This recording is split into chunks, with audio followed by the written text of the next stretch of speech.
Good evening. Welcome all the students who have joining this student gathering, the third one on how to study for the CGQP modules. And this session is about accounting and management modules. So I'm very pleased that we have two very senior members and the academics helping at the education committee to join with me to share on the examiner's comments. So on this side is Professor Susana Yuen, and on this side is Dr. Mac. So I'm Louisa Lau, the registrar of HKICS. So to begin with, we have a look of uh, the overview of and some housekeeping matters on the CGQP. And then we'll need you to know what about the modules and with certain feedback on their performance, including the examiner's comments. And then finally is how to prepare the forthcoming examinations and with some important dates for this coming diet in June. So uh, before we start, I would like to emphasize that our new qualifying program, the Chartered Governance Qualifying Program, now we call the CGQP, composed of 8 modules, of which 2 modules in part 2 are elective. So in part 1 is the core modules like the corporate governance, corporate secretaryship and compliance, Hong Kong company law, and also a new, I would say is a new subject, interpreting financial and accounting information, which is one of the key modules that Professor Yuen will share with you. And then on part 2 is the strategic management, risk management, a very new subject, and the boardroom dynamics. With Hong Kong taxation, these two are the electives. So tonight, Dr. Mac will also talk about the strategic management and also the risk management. And Professor Yuen will talk about the Hong Kong taxation, which is a familiar module if you have been our students for some time. So some students will have some minds or comments saying that for the CGQP is just 7 modules. So how it will link that to provide you with a pathway to become a charter secretary and a charter governance professional. So here are some of the special features. So it was officially launched on 1st January last year, 2020. It is an internationally recognized program, and our CGQP is adopted by 5 CGI divisions, our international body, with local adaptations. And these 5 divisions including Canada, China, that is HKICS, Malaysia, Singapore, as well as the United Kingdom. And it includes Ireland and its related territories. So our papers have as features is with international perspective and with local adaptation, and that it focuses on compliance and risk. And with the part 2 papers that are the strategic management, risk management, and the boardroom dynamics, they have the case study approach. And these cases are pre-released to our candidates 6 weeks before the examinations. It gives you time to read through and think about what's the problem and that what maybe happened in your questions at the examinations. And with 2 elective modules in part 2. And this only applies in Hong Kong because we have quite a number of our members as well, students working in professional firms, which may think that taxation is more applicable. Whereas we have some working in the listed companies or in the private associations that they think that where they have to deal with the boardroom dynamics are more applicable in their day-to-day job. So with all these features, it leads us to one qualifying program to membership with due qualifications. That is, you can have the award of membership from the CGI, our international body, as well as HKICS. So we have new syllabus, and each of the syllabus, I will tell you with details. So you know that what will be examined, and all these are very, very relevant to our members' day-to-day work in different perspective. So when you prepare for your examination, take your time and look into the syllabus. And also we have the new features also incorporated under this syllabus page of our website. And if you want to know more or have some briefings on this CGQP syllabus, please watch out for on our website, which this has been presented in last year in March. So take your time and then you can look into this and hear our experts to tell you what these syllabuses are about. And I would like to put more emphasis, as I've presented just now, that all these syllabus are presented in very detailed ways. Each of the modules will have more than like 300 to 400 items, small points, and spread over the subject matters. You may think that why we have to learn so many? Because this examination is prepare you as a professional. You need to answer to your board, to your boss, to your CEO, to your customers, to your clients in a professional way. So we advise each of the modules, you should at least spend 200 hours for your preparation before you enter your examination. If you have never studied this subject before, this is my first advice, and this is a very important advice. And about some students may ask, oh, if I'm already a student and that used to be that we have to complete the former qualifying scheme in 6 years. Yes, this still applies, but we understand that in this busy working environment that you may not have time and that sometimes you don't have much time to prepare. You may drop 1 or 2 of the diet. So you may have a maximum of 4 additional years to extend your study. So the maximum is you must complete this qualifying program, the CGQP, within 10 years. So if you have already been registered before the change of this CGQP, so that's how your time is counted. We cut off at 1st January 2020. So everybody will have 10 years from 1st January 2020. So 1 year have already gone. And about these examinations, I would like to, some students will say that it's too difficult, is this too harsh? We are not too harsh, but we take care of these examinations with details and that professionally, because each of the papers we have the quality assurance structure is that under our HKISS Council, we have the education committee. And then under it has an assessment review panel. With all these review panel that will have the review group panel chairs to look into the related or the cluster of the papers. And each of the examination will have an examiner and pair with an reviewer to review all the questions, the mark scheme, as well as the adaptation from the international papers. And also we have the language editor. So this examinations papers is thoroughly reviewed and with a very stringent quality assurance process. And with these examinations, all the CGQP syllabus, they have to be up to date. So even though that this was just launched in 2020, you already found that we have some updates. So we will review our module annually with the syllabus as well as study materials and reading list. And from time to time, when time required, as there's substantial change in the market environment or the nature of the professional practice, we will review our syllabus again with an overall, and also as the materials and exam paper structure and format and etc. So the product of this CGQP is under this program level review, and this was done by the International Council as with all the divisions of the CGI for almost like 4 to 5 years. So these are the updates that we already posted in last year, and then there will be forthcoming, and then stay tuned with all the notices from us.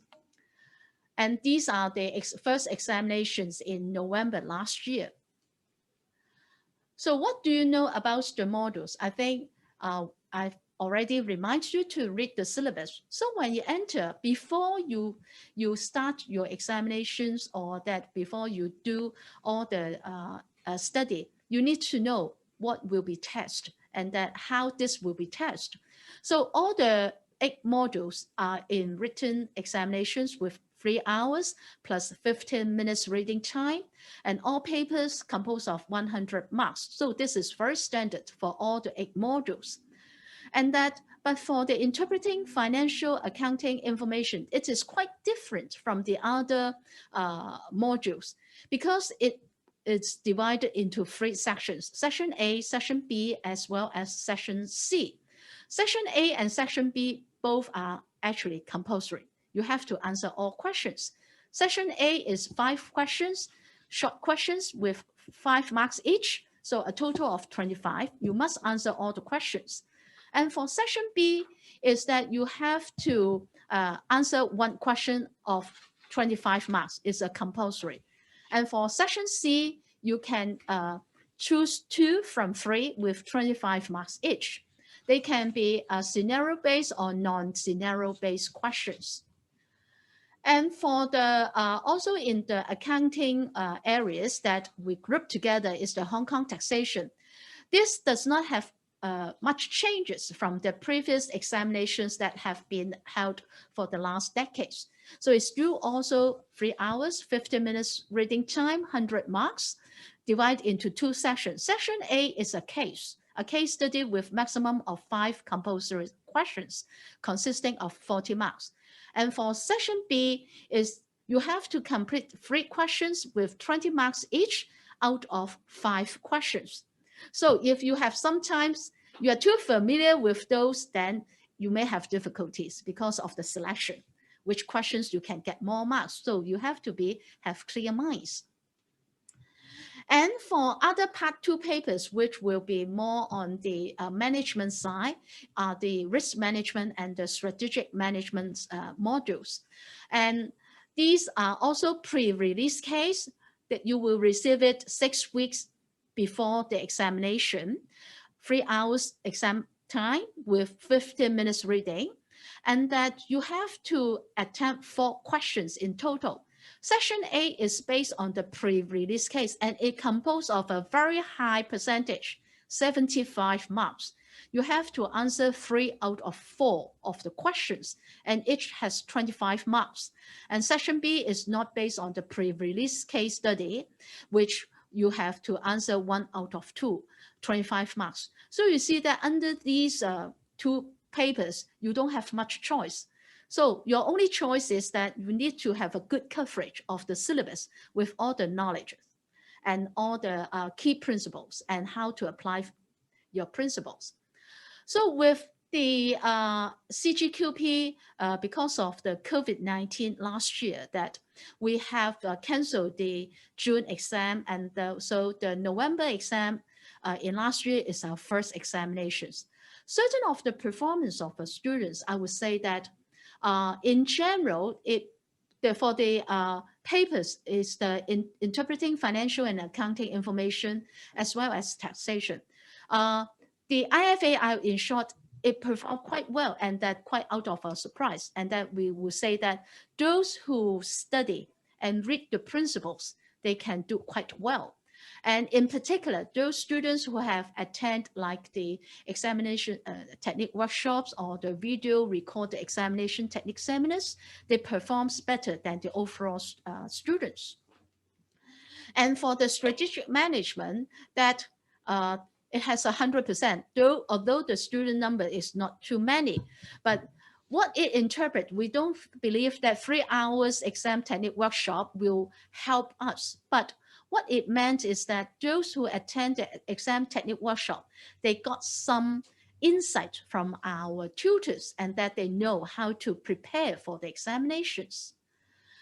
And with all these, that we also have a snapshot of the examiner's comments from this diet, is that mostly is that the comments are that our candidates in that diet did not read well of the questions, in particular the instructions or the requirements, like if you have to write a report, write a memo, or write a brief notes, nobody cared to provide this format. So every questions you will lose 2 marks. So if you have more questions, you give marks to your examiners.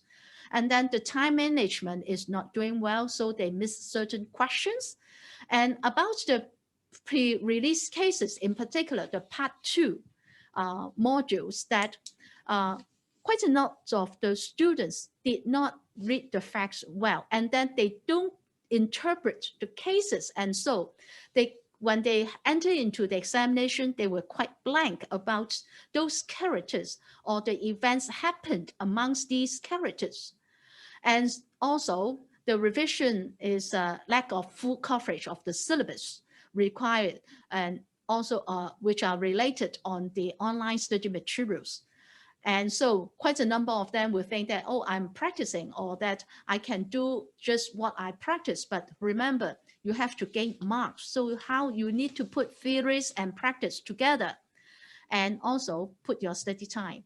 So these are the snapshot. But in general, that we also have the views that, because this is the some of them are the new syllabus and in new examination structure, students may not be familiar with it. And also because of the impact of the COVID-19, it may affect you psychologically. And so it may also have the impact of the performance of our students. But overall, candidates who have prepared well perform well at the examinations. This is confirmed by our examiners. So with the comments of the low grade already we've mentioned. So read the questions. You have to read the questions, get your plan, and try to understand, look for the keywords from these facts and the questions. So what is being asked? And for the case studies, you need to read well and do some interpretation before the examination.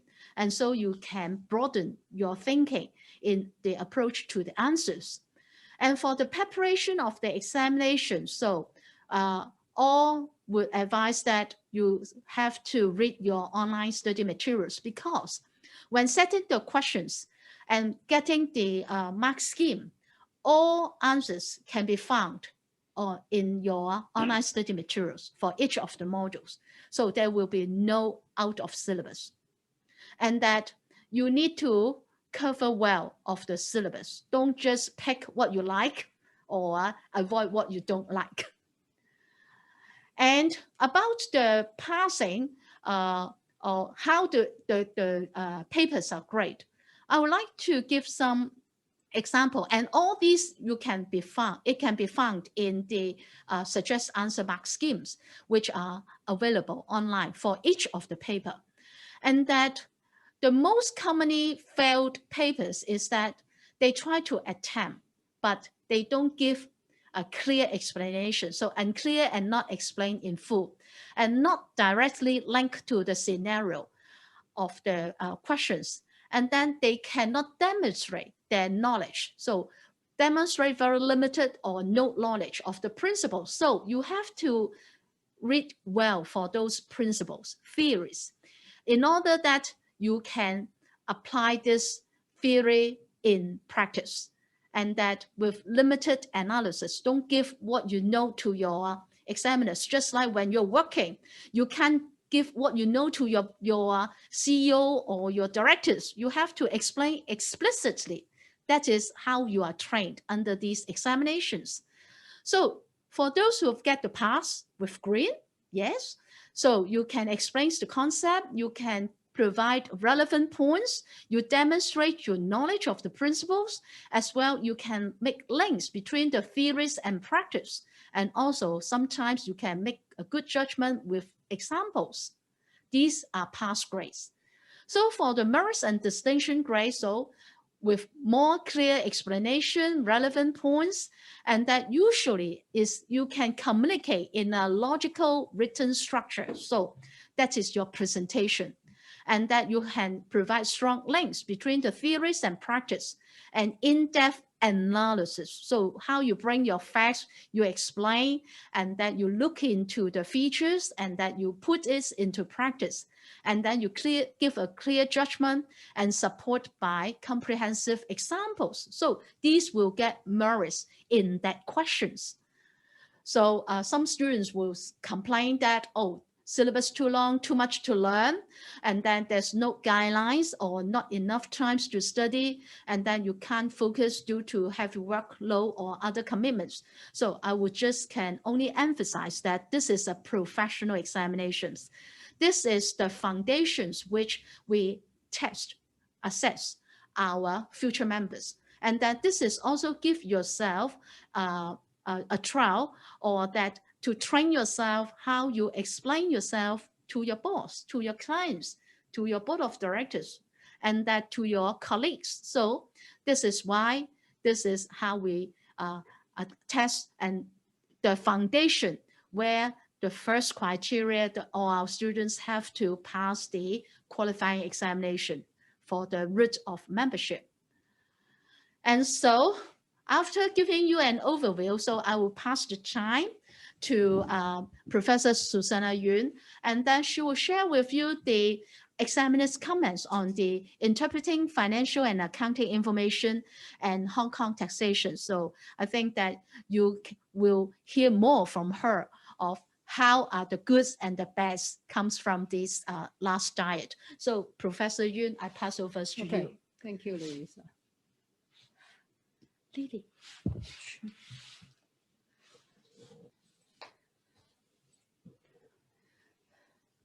Okay, good evening. Welcome to the session. I will focus on two modules, as Louisa mentioned. But I think before I go through the slides, one thing I must remind you, if you're going to take examination relating to accounting, finance, and taxation, please, you have to work. In other words, you can't just read your study material, any textbook from the first page to the last page, without bringing out your pen or pencil, a piece of paper, your calculator, and so forth.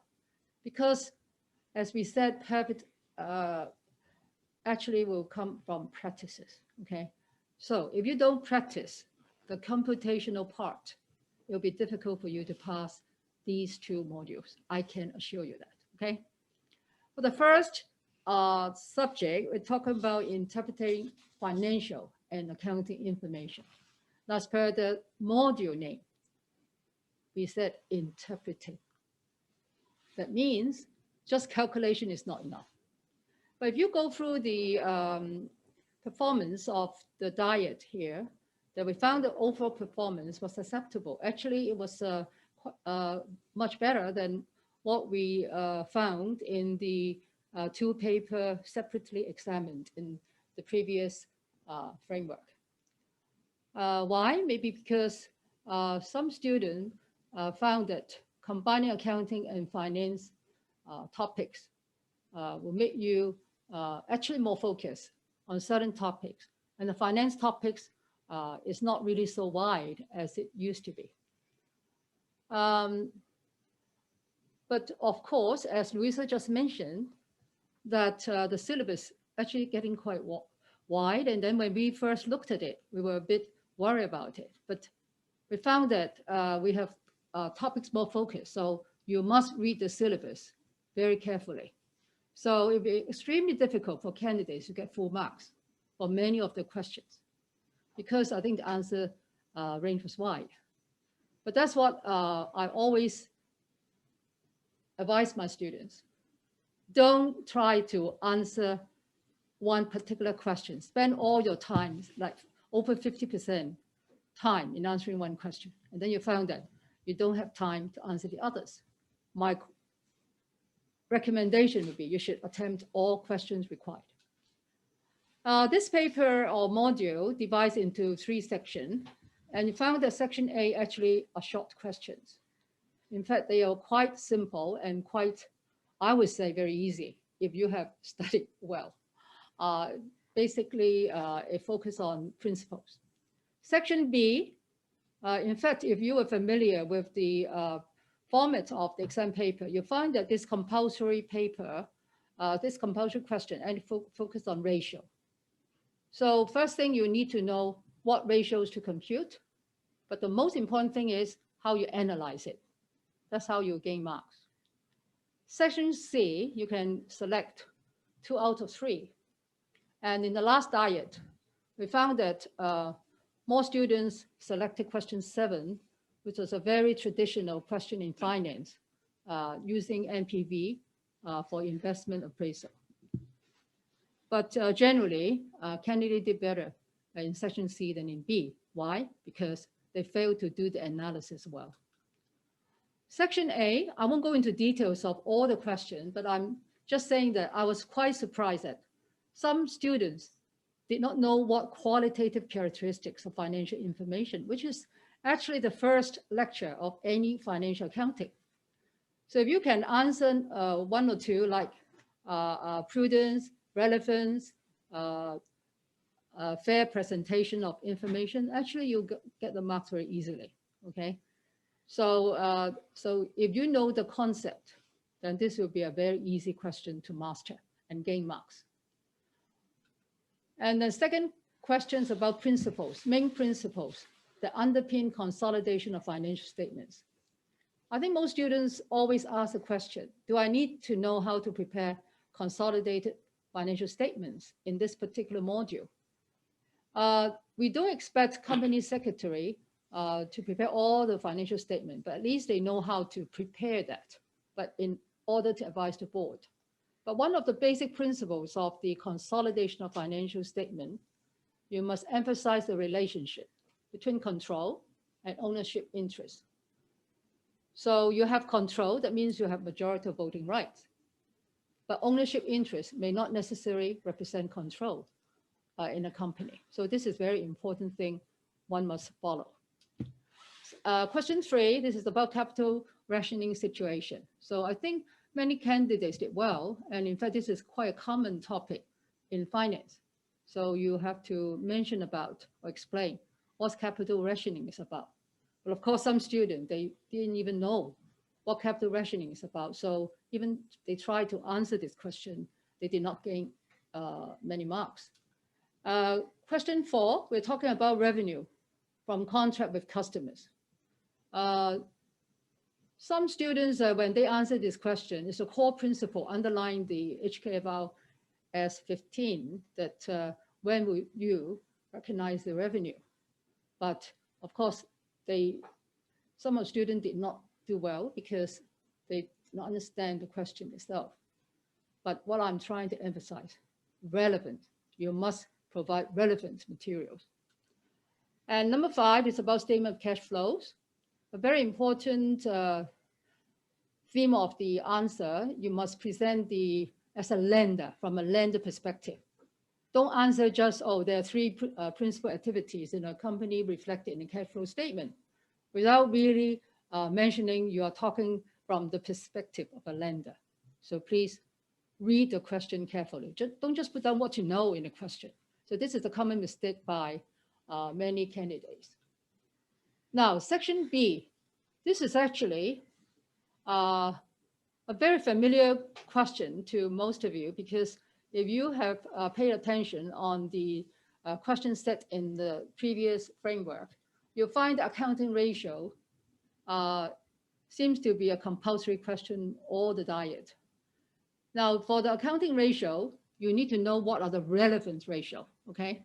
How you reflect financial performance by comparing the ratio themselves. But I think the most important part is the analysis. And then you're talking about the main principle of the industry analysis. You find that for the question, most candidates, over 90% of candidates completed at least part of this compulsory question. So this is how you gain marks. I could say I never advise my students to focus on 1 or 2 topics. But I would say if you know accounting ratio well and know how to analyze them, then you will sure to get, I say, quite a good way to pass this paper, of course. This is a very important topic, and the analysis is most important. For section C, for this particular question is a very popular one among the candidates. Why? Because the combination of calculation of the expected NPV is a very common topic in finance. Also, you advise the board. So you can use the industry analysis for making investment decision. How? I found that most of the students were able to work out the calculation part well, but it comes to the part B, they find that it's difficult to expand the ideas of industry analysis. So ENPV computation is a quite common topic in finance. But as I mentioned to you, no practice. A lack of practice, then you cannot show the computation at all. So this really make you fail in this particular question. Number 8, we're talking about inventory valuation, and then the differences in the two valuation, and how these two valuation will have impact on the reported profitability. Now, and then the other part is the discuss the techniques about efficient inventory management.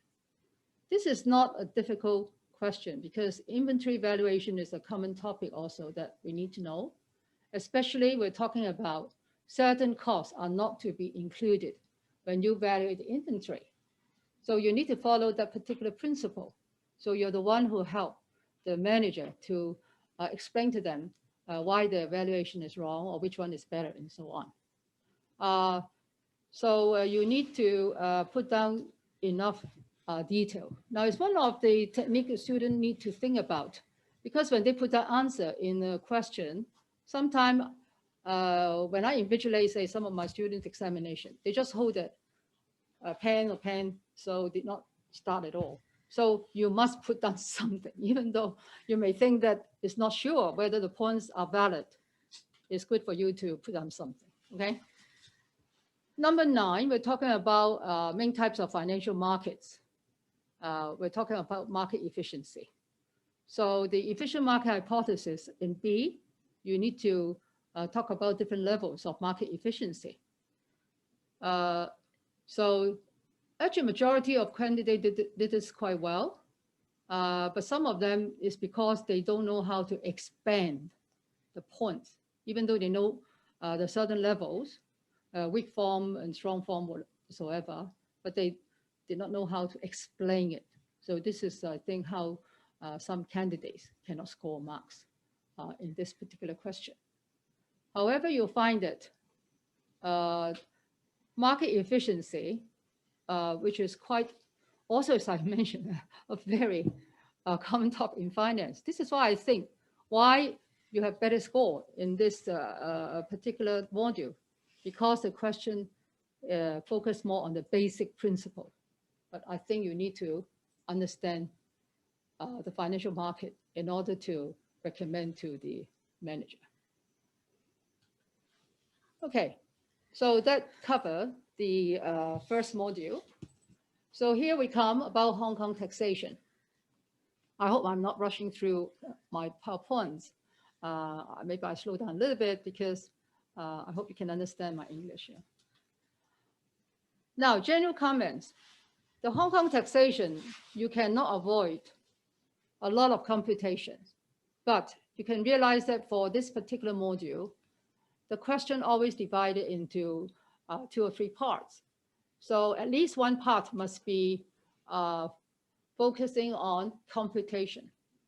But you will be asked sometime to describe the treatment of certain transaction. I found most students could not handle that well, because when you ask them to write down how to do something, they were a little bit worried what to put down. But if you ask them to compute, then it will be easy to put down the answer.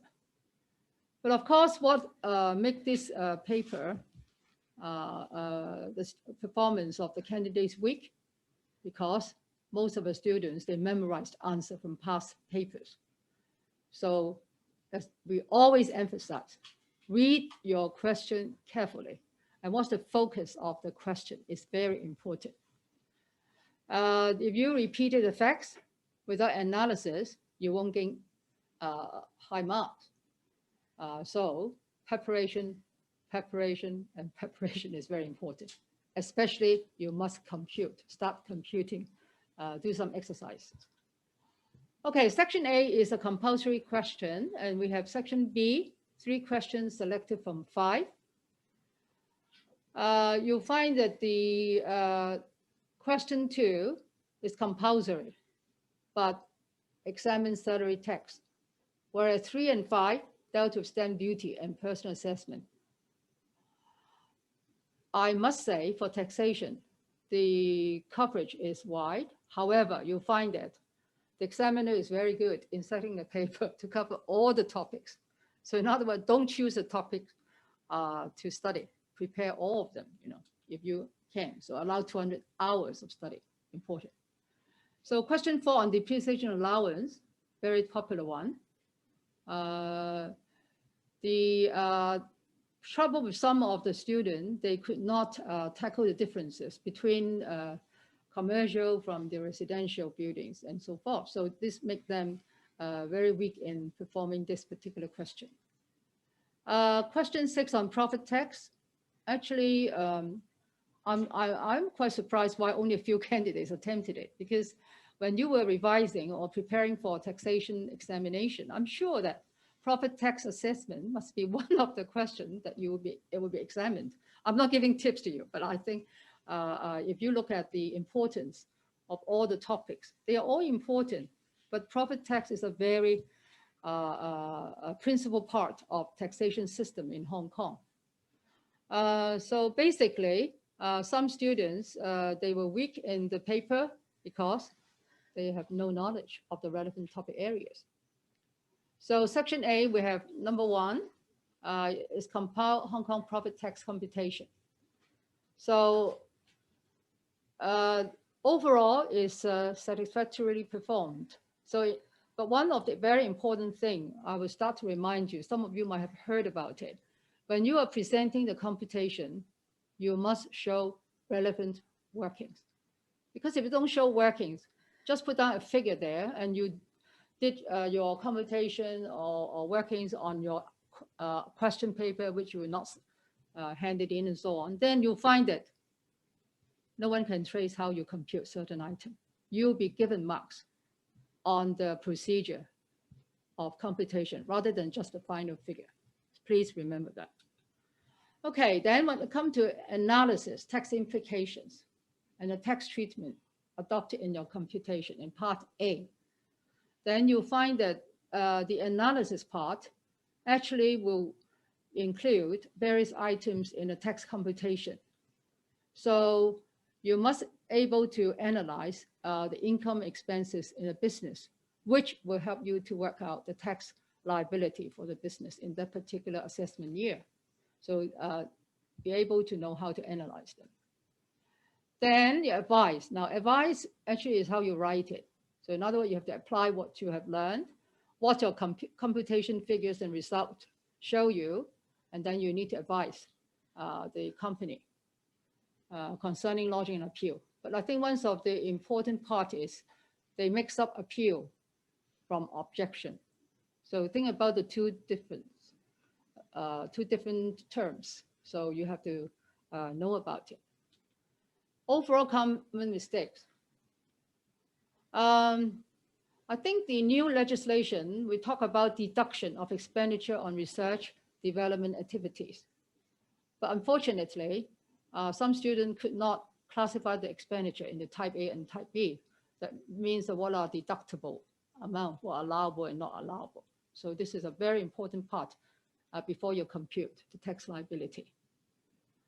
And then while I stated that the gain was from trading in listed securities, but some candidates, they regard the gain as capital in nature, and therefore they suggested not taxable. So that was wrong. It should be a sort of revenue, which is actually is taxable. Okay, so you need to understand the basic principle and what's taxable, what's not taxable. That's very important in the computation part. Loan borrowed from a friend of a director. So the interest expense related to that, they conclude that our interest expenses were not deductible. So that would be a mistake that you will not gain marks. I think unfortunately, when you compute the tax liability, sometimes maybe if you have made a mistake in the first instance, that might affect your whole computation. But that's why I said to you, don't worry, you show the workings of each of the item of the amount you would include in the final computation, then you gain marks even though you don't have the final figure correct. Okay, and I will go through this rather quickly. And now repay expenses on machinery and premises. They think that, oh, this would be capital expenditure, but actually that could be recurring, even though it may not be recurring every year, but that would be a deductible expenses. And then renovation and deductible only over 5 years under section 16.5. So this is a section one student have to know about it. So think about the treatment of repair, renovation expenses, and also a time limit. So these are the issue that you need to understand. As I mentioned, show workings. And if you have incorrect total amount, don't worry. As long as you have a breakdown, then you can gain marks. But if you don't show the workings, sometimes you won't gain mark at all. So this is important advice to you. If you're talking about income, think about taxable, what's not taxable. And when it's expenses, think about deductible and not deductible. And that will help you to work out your tax liabilities. Section B, so that's all about property tax, but section B, see that we have another topic which is very important in the taxation syllabus, that is salary tax. So you need to know how to calculate the salary tax and the tax treatment, especially for benefits in kind or subscription fees. So these are the common mistake made. And then, but I think it's your understanding of the nature of the expenditure is important. And also check the departmental interpretation and practice note. Sometimes it's very important to give you guideline of what are taxable, what are deductible, and so on. So now if you're going to be a company secretary, so remember, you don't deduct subscription to both professional bodies. I mean, if you have 2 or 3, you can only deduct 1 of the subscription of membership. So that is something, if you are aware of your salary tax return, and then you may be able to deal with this particular question well. Okay, the stamp duty. Now you see, another topic important, especially for Hong Kong. So stamp duty, you think about the stamp duty arising from acquisition of a property, and also the implication arising from the lease of the office premises. And this one is also advised Roden on the Hong Kong stamp duty implication.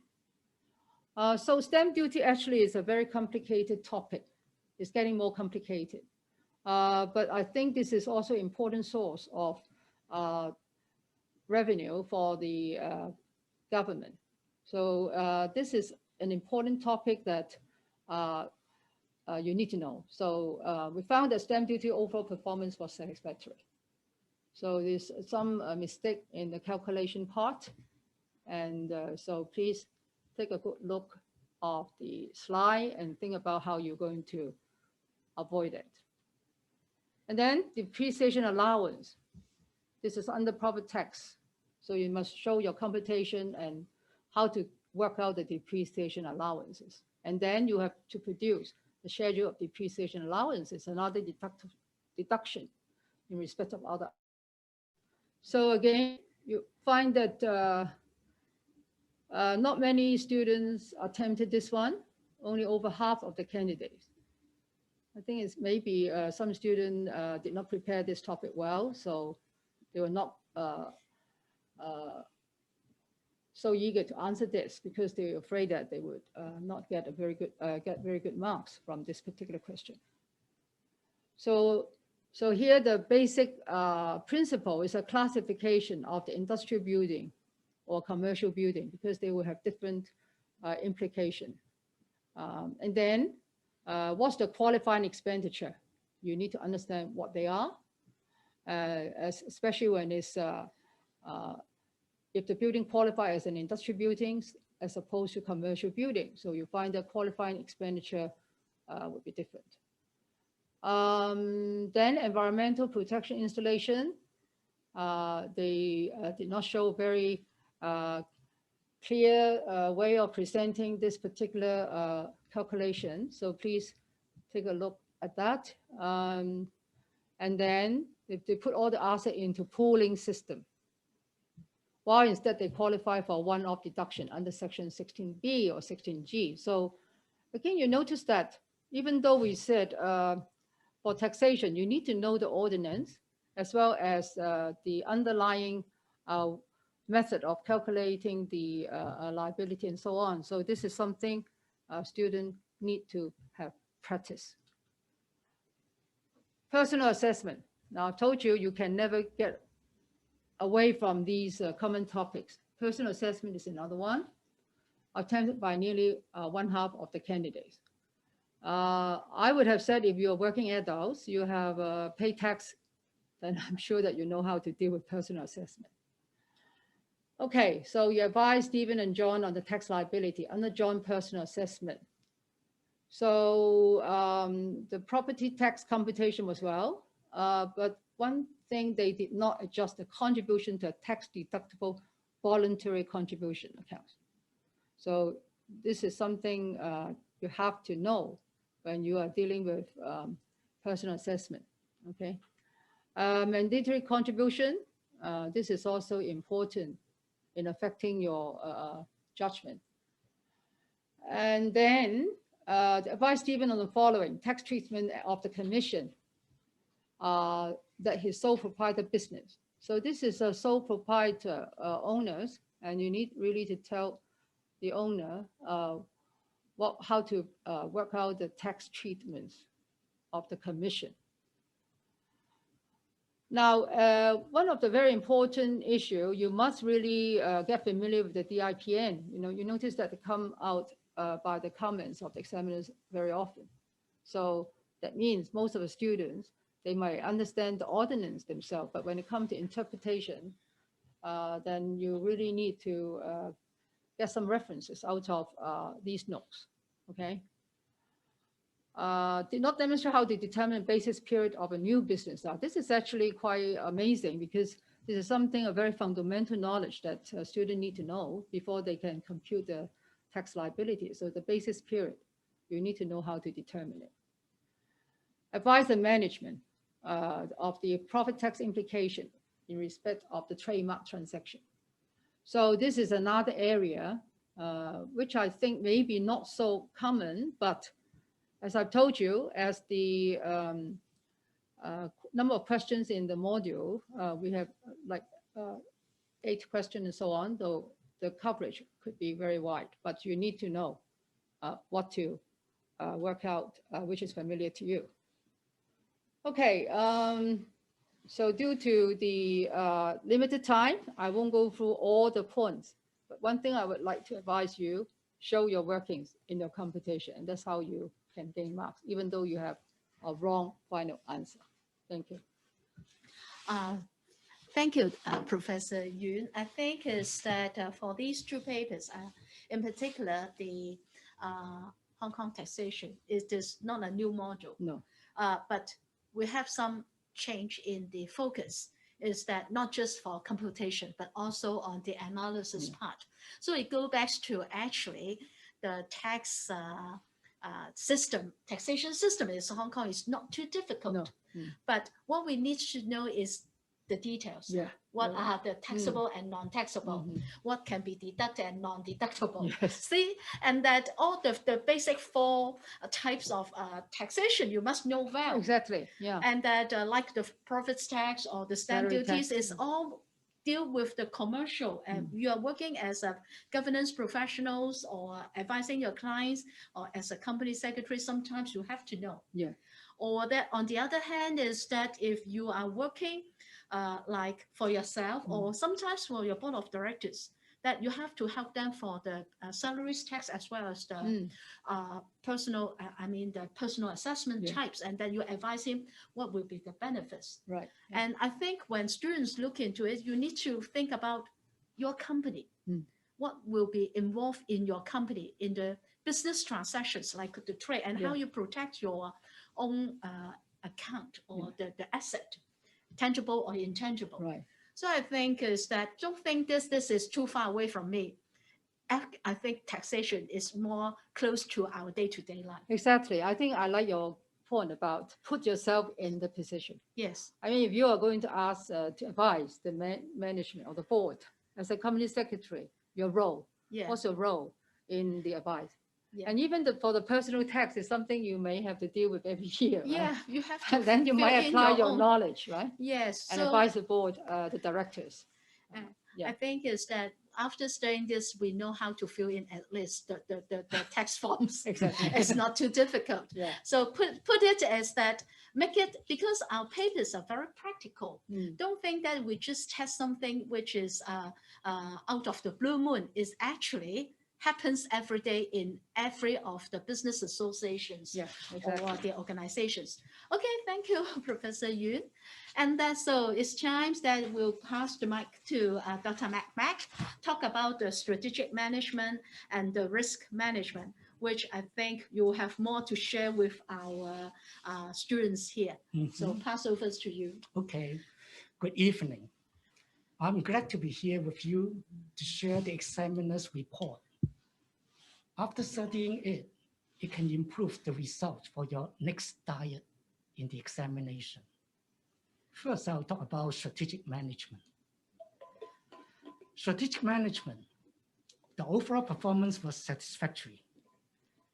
In section A, based on the case-related question, you have to select 3 out of 4 questions.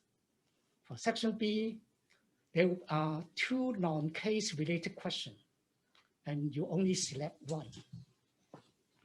The question covers different aspects of the syllabus. The examiner considered that the candidate performed well in section A, but not so well in section B. Some portion or in the essay part were unanswered. It shows that there were insufficient preparation for different parts of the course syllabus. Therefore, you must focus on the whole syllabus and not just part of it. All right. For question 1, it focused on the macro environment. Nearly all candidates take this question, and it was the best answered question in the paper. For question 3 and 4 from section A and question 6 from section B were answered by most of the candidates, and the performance was varied. Some are good, some are not so good. For question 2 and 5, they were attempted only by a few candidates, and the performance was disappointing. Most candidates answered the required number of the question. Of course, don't leave any question unanswered. For the general comment, the student did not write sufficient content when answering the question. You may touch the point, but you don't expand it clearly to justify your argument. In question A, it was clearly specified that you are required to identify as many trends and risks as possible. But remember, based on the case study, not from your daily common sense, and students are unable to do so, receive fewer marks. Students did not observe the requirements stated in the question in regard to the format of the answer, and you lose marks. Only a few candidates noticed the requirement and correctly adjust the format. In question 1, it asks for a short report. Question 2, a briefing paper. Question 4, a proposal. Question 6, a briefing note. To be fair, the answer inside are more or less the same. They are essay. But if it is a report or any other format, first of all, from whom to whom, with the name and the title, and then the date of the report, if any, and then most important, the subject line. If you put down a short report, I expect it is a short report. If you put down a briefing note, then we know what you're talking about. And then the others you can expand. But for the proposal, for each proposal, it will be better for you to put down the pros and cons after your analysis. Candidate did not recognize the scope and the model of some of the different concepts in strategic management. For example, strategic choice or growth strategy. Therefore, you must study the text and then learn some of the model with the name and the year. They sometimes did not provide answer directly relevant to the questions. It is a common fault for most candidates that they just put down whatever they remember. But remember, you are answering the question. Therefore, something good, they learn the precise definition, all right? They read the stem of the question carefully to identify the key concept involved and the task required to do so in the question. And they try to explain relevant point in more details. These are the good points. In section A, it was satisfactorily performed. It indicated good knowledge of the issue in this part. For the better answer, it attempts to consider the context of the case. That is very important. The company we are talking about, the industry we are talking about. The best answer made good use of the information provided in the case to help support their discussion and recommendation. And it is very important for the pre-release case. You are giving the answer based on the information. However, many responses identify simple points such as less wastage, but were not able to develop the points. It's a pity. For question 1, it is asking for a short report, talking about the long-term opportunities and threats to the business. It was attempted by all candidates, and it was the best performed questions in the paper. And also in part A, it is better, but part B, not so good. In part A, it asking you to identify as many emerging trends and disruptive risks as possible. Based on the question, they tell you about the macro environment and about the business. And then you have to point out what are the problems, what are the trends, what are the risks. And then you have to apply some strategic management model, for example, PESTO framework, to help you to analyze, put it into separate paragraph of your analysis. However, for those who are weaker one, they could not clearly identify more points of the trends and also the disruptive risk. Therefore, the case gives you the background, and then based on it, you expand, talking about the macro environment and also the possible trends. For part B, asking you a recommendation regarding the questions that the board will consider. When we make recommendation to the board, we should consider how to evaluate different strategic scenarios. We present the idea, we provide some background information for the board to make the final decision. Questions related to different areas such as impact, internal system, obstacles, experience, and immediacy are very greatly presented. For question 2, asking for a brief paper, talking about the social, environmental, and economic purpose of the company. It asks you about the triple bottom line, In Part A, it was examined the application of the triple bottom line concept to ABC company.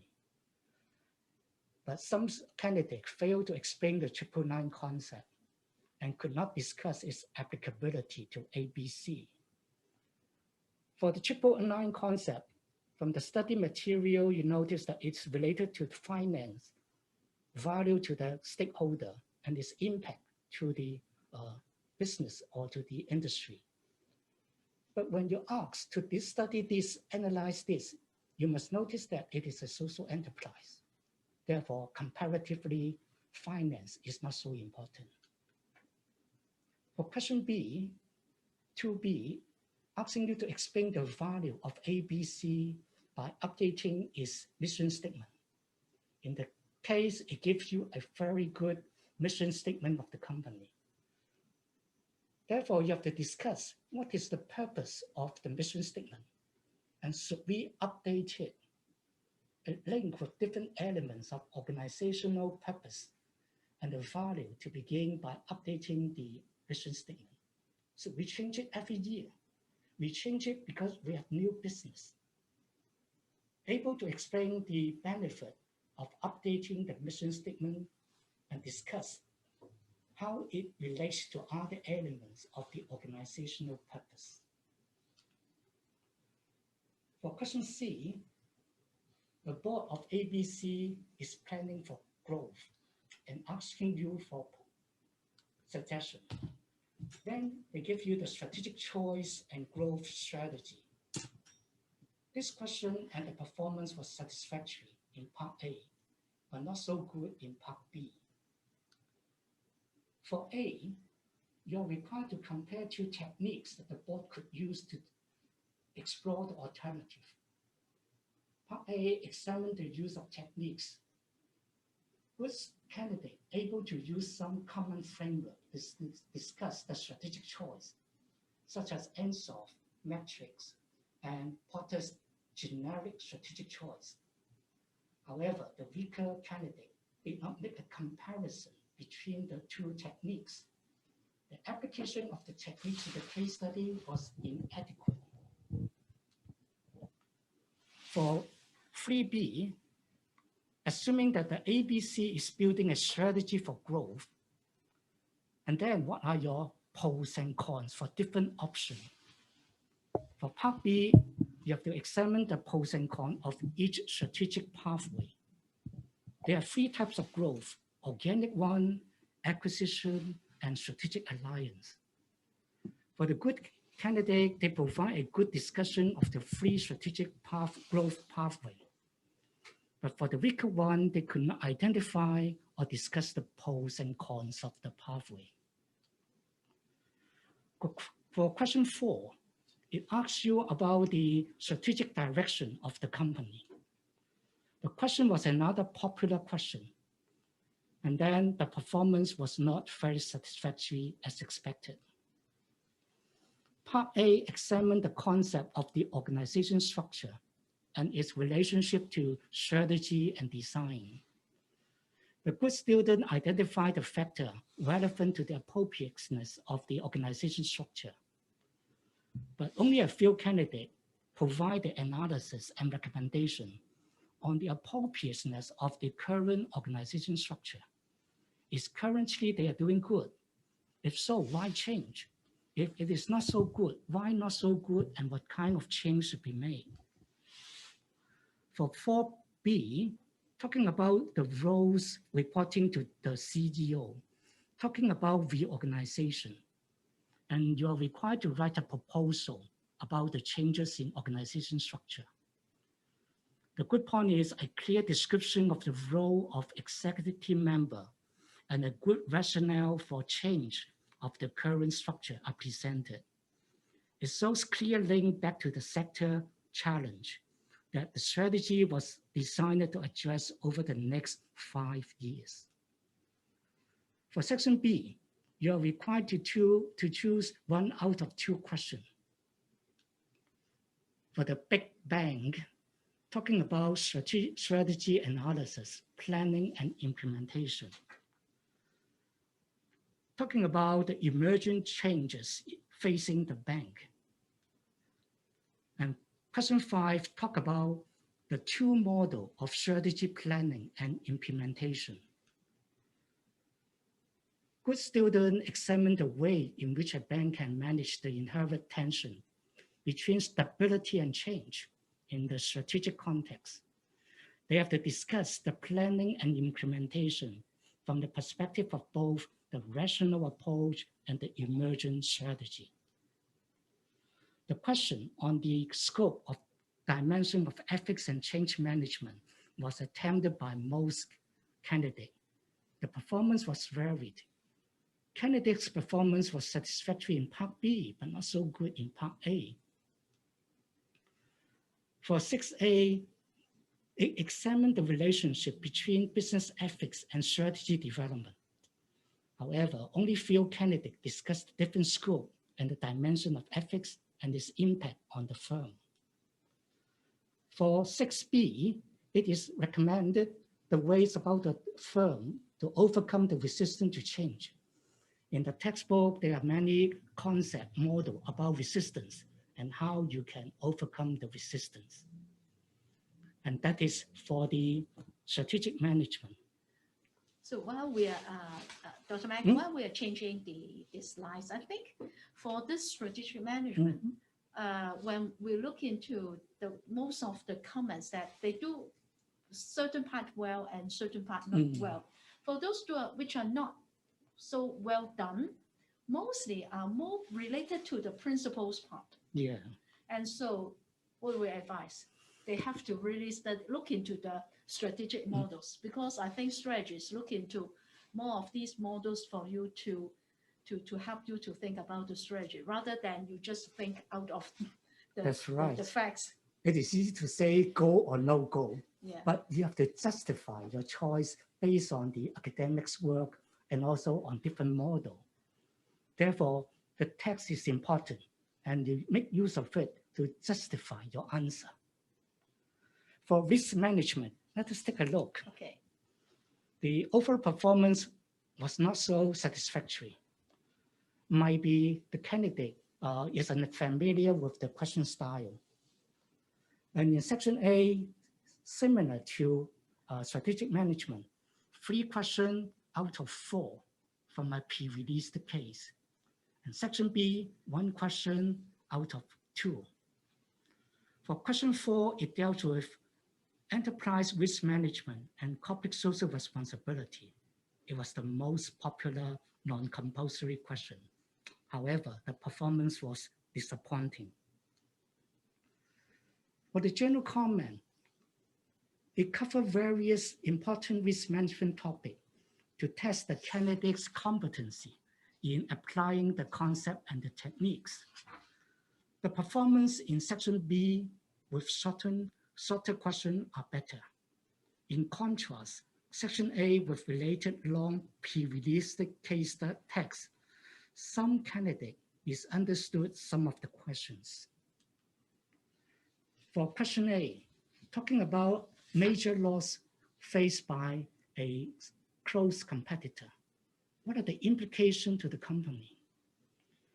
You are required to prepare a briefing note, advice on types of loss prevention and reduction tools, and relevant risk treatment control for the fire hazard risk. And you have to analyze how these can control and introduce some measure. This question was attempted by half of the candidate, but not as good as expected. Candidate is unable to analyze how easy the risk treatment control were to introduce, maintain, and measure in order to provide assurance to the board of directors. Provided a list of different types of loss prevention and reduction tools was not answer to that question. Therefore, you may make use of the PCDD, preventive, corrective, detective, directive. These are all in the text. And also you have to explain the formal and informal risk treatment control. For question 2, you're asked to identify different types of stakeholders and their general propensity for taking risks. Some like to take risks, some like to avoid the risk. Why? Many candidates attempt this question, but the performance was not satisfactory. They cannot list out the key stakeholder, and could not analyze the various perspectives by the stakeholders. The shareholder is also a stakeholder. The employee is also a stakeholder. Their concern might be different and how it affects the business strategy. For question 3, asking you to prepare a report for the board to provide recommendation for defining risk, establishing relevant interconnectivity between principal risk and the corporate risk register. You have to explain the finding, but some big point is that they cannot provide any recommendation for defining risk or for establishing the interconnectivity between the principal risk. For the company, they have different types of risk, and they must know their relationship. One risk may affect the others. Question 4, asking you to evaluate the benefit for the company to develop enterprise risk management framework. And for B, asking you about the corporate social responsibility and the sustainable goal. The part A was performed better, but could not evaluate the importance of the risk management between corporate social responsibility and sustainability goals. Which is more important? Why you think that this is more important? And for section B, question 5, you have to write a guiding notes talking about analytical approach to risk identification compared with less analytical approach. You have to include the strengths and weaknesses of each approach with a recommendation and let the board make the final decision. Students can make a guiding notes to the board, but some of them cannot include the strengths and weaknesses of each analytical approach. And sometimes no relevant example were provided based on the information from the case. For example, different analytical approach, such as structured what-if techniques, Delphi techniques, these are all in the text, and you'll make use of it to explain your answer, to justify your recommendation. For question 6, it was included for both A and B. Based on the question, A was performed better. For B, many did not analyze the different compliance management tools and its link to risk management in the application. No relevant example were given. For the compliance management tools, the text gives us the compliance code of conduct, compliance review and audit, compliance impact analysis.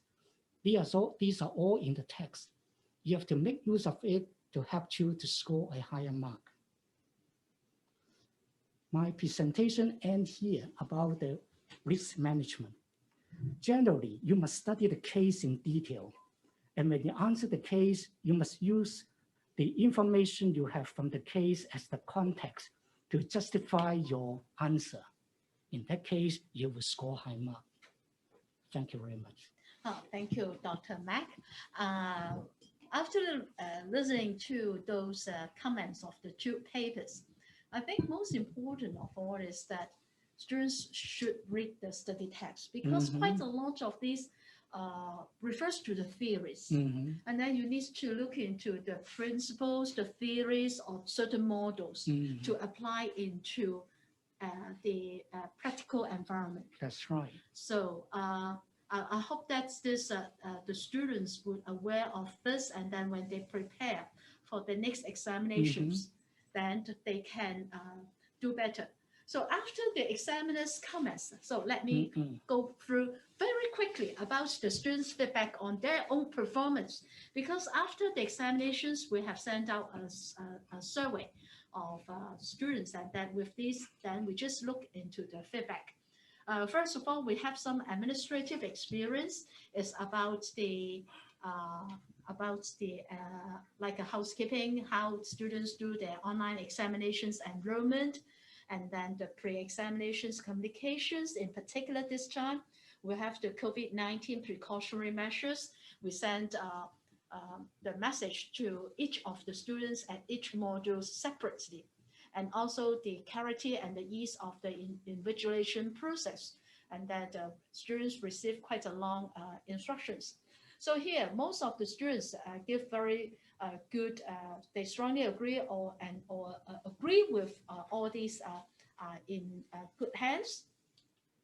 And then I think in particular, this is where the students who have sat for the November examinations is that about how they feel about like the examination content, whether the questions were balanced across the syllabus topics. So you see that most students will say that it is a balance, that they have quite mixed views, but I can assure you, if after you really look into the spread of each of the modules, you see that it's very balanced because it's quite widely covered. So we don't skew on just put into just a few topics, because I think as a professionals, we need to prepare ourselves, always can give certain answers. Yeah. And then the topic segments where they were expected or prepared. And so don't choose your questions indeed. But I think most important of all is that whether they can understand the questions clearly, and also whether this questions is set in a professional examination manner. So these are all about the responses. And for the study resource, I think most of them agree with that, is that the online study materials is very important. And I can assure you again that when we set for the questions and when we do the quality assurance, all questions are ensured that the answers can be found in the study material. But of course, when we talk about the answers can be found, is that like the modules, but how in the applications to the case, you have to apply your analytical skills, and also how you advise to the in a practical manner. So this is the difference. We don't give the answer, just memorize it.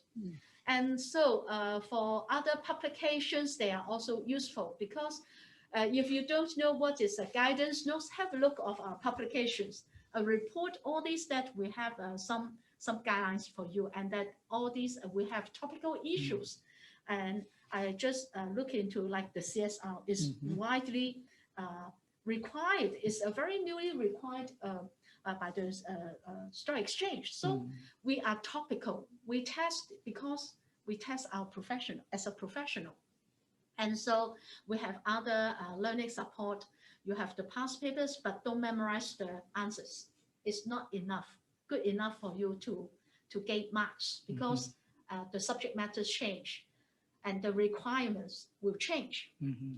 And so about the preparation of the examinations, that the students will give certain comments. Yes, I think is that is compared to what we found, is that the COVID-19, or that with the studying time, whether they think they have enough time. And so this is the most important.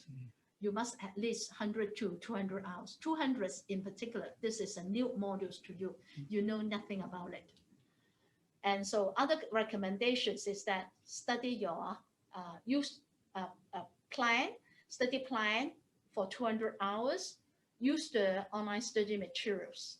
And also you may read the past papers, but don't read this just by memorizing. You need to help yourself to interpret what the questions is about and how the answers are presented. This is the way of learning, not by memorizing. And then, of course, that you need to gain a new insight, or that get yourself up to date. Then you join the student gathering. Usually, we will provide some new information to our students at these student gatherings. So there are other learning materials. So some of the students will say that I will take 1 to 2. 3 to 4 is too much for any working adult. And said 200 hours. If 3 to 4, even a full-time students cannot cover it. That's Agree, right. yeah. Yeah, so your time planning is important. So comes to next is that how to prepare for the forthcoming examinations. You may not be sitting for the next day in June, but this is a good time if you prepare for your coming November diet. You have enough time. So where to start? Like how we start? Look into the syllabus. Whatever you look into. Some students will ask me, what should I study first, part 1, part 2, or whatever. I would always advise which is most familiar to you. Give yourself more confidence. Something you are more familiar, you have studied before, or that you have more work related, then it's easier for you because at least you know the jargons, you know the terms, and you know certain of the interpretation because you are contacting it or connected to it on your day-to-day work.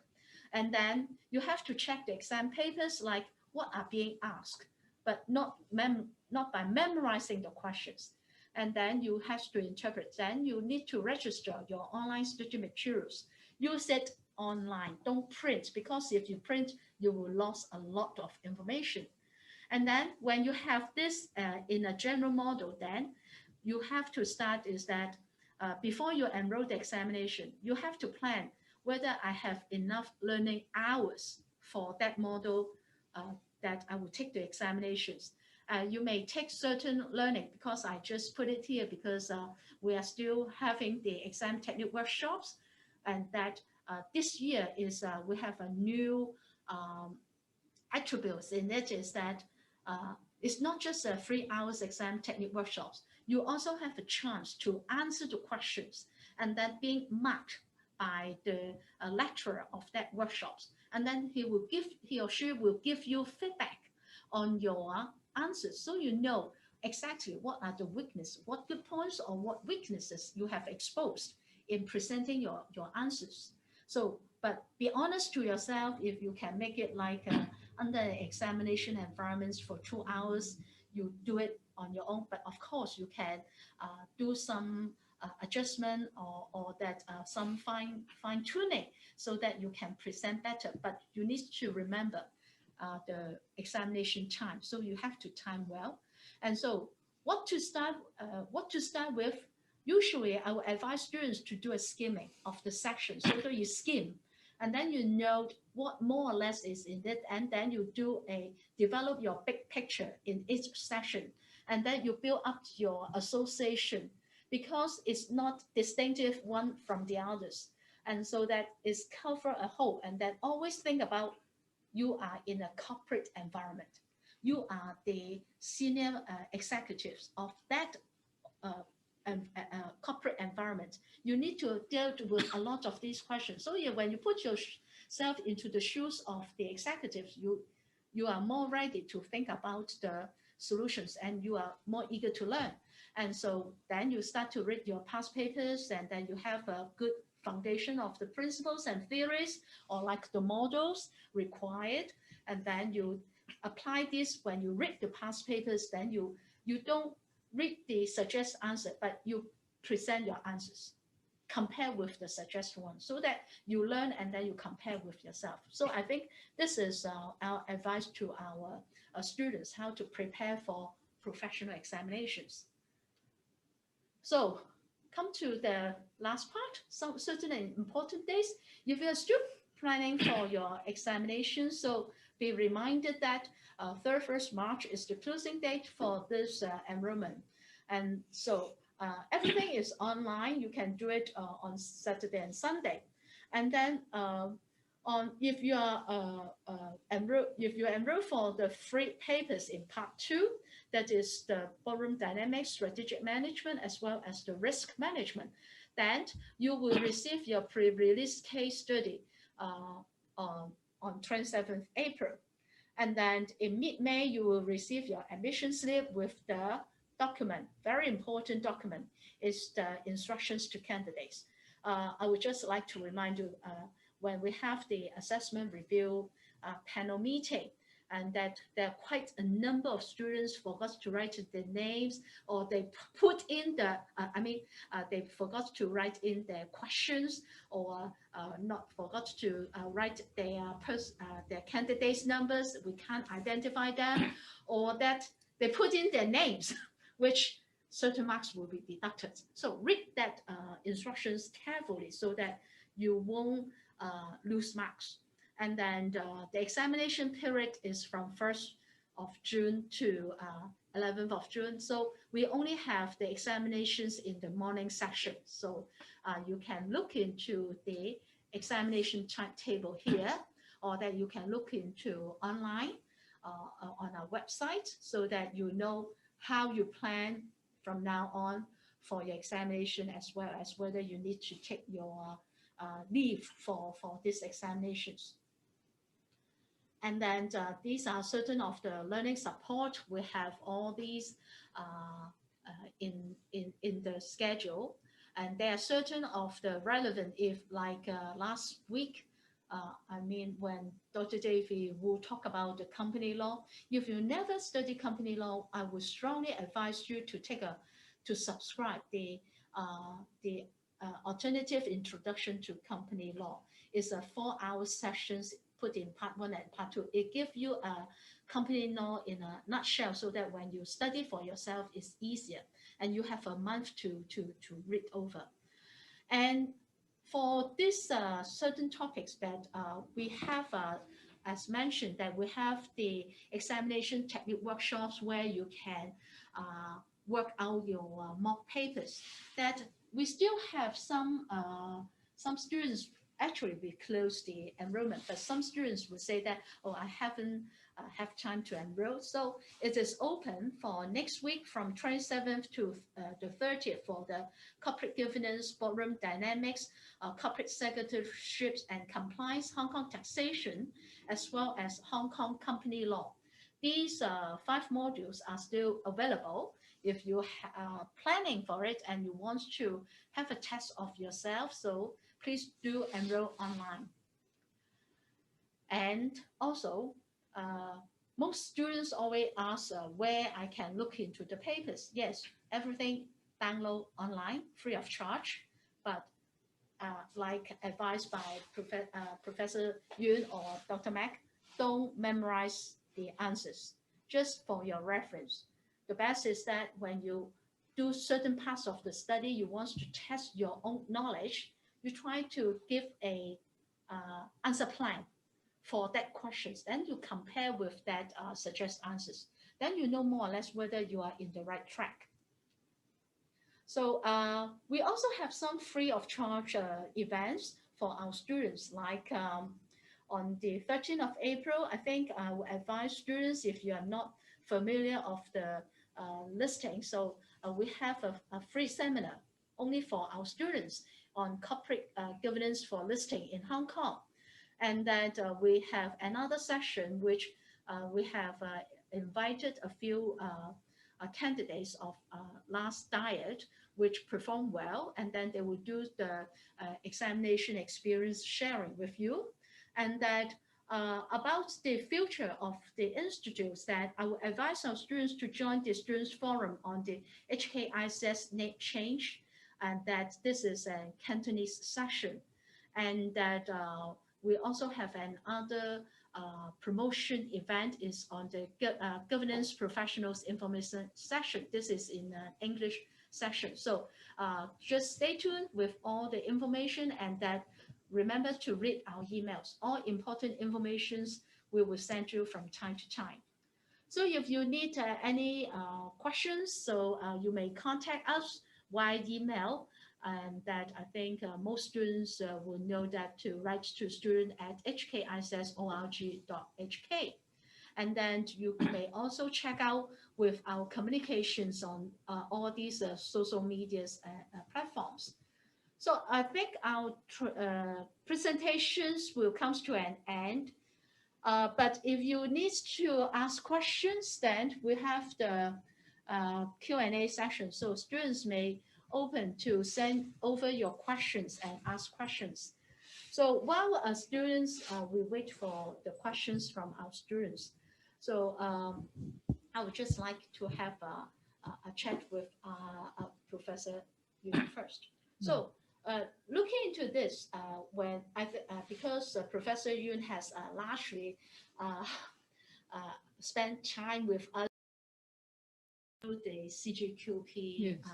syllabus and that the whole of this change of the examination structures. So what you would advise in general our students if they now prepare for the examinations and that look into the different modules in general?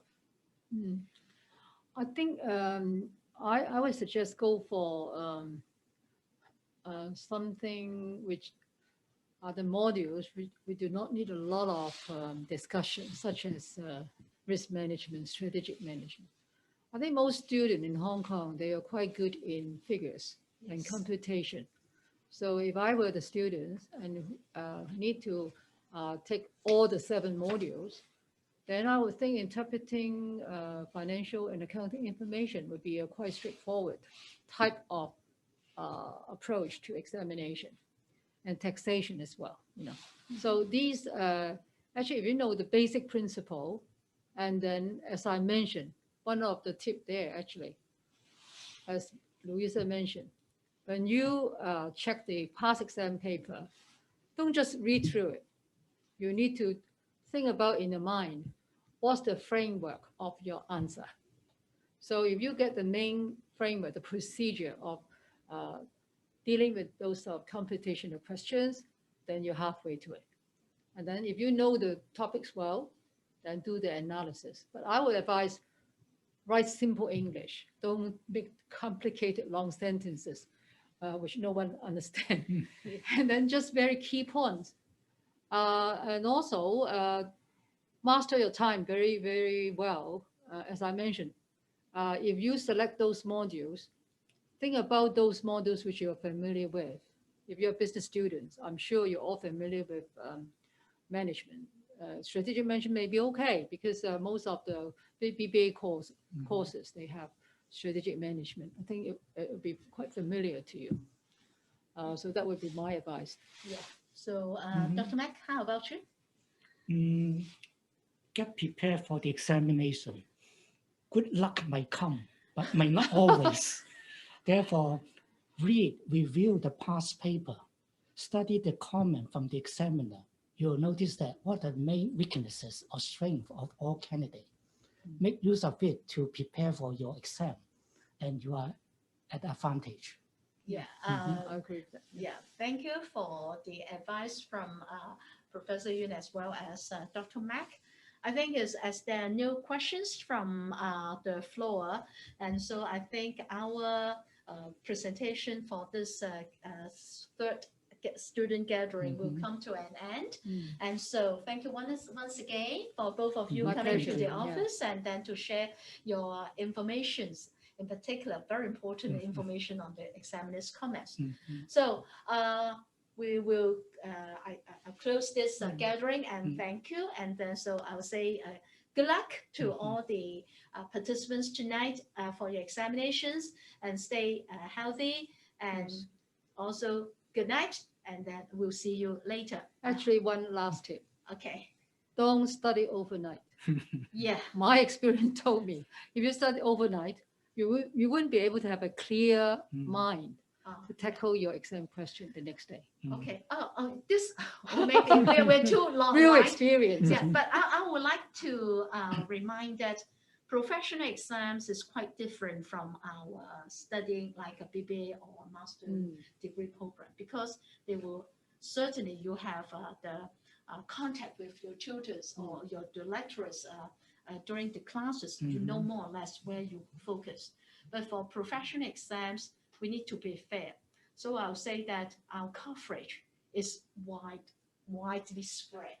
So don't choose the topics don't like us in the old days. If we have 10 topics, I usually choose 6. I Yeah, think that yeah. I can That's what I did. safely pass, but it's not applicable in these days because we No. have the short questions and that don't lose marks on those easy questions because of just you missed the reading. Exactly. Mhm. Yeah. Yeah.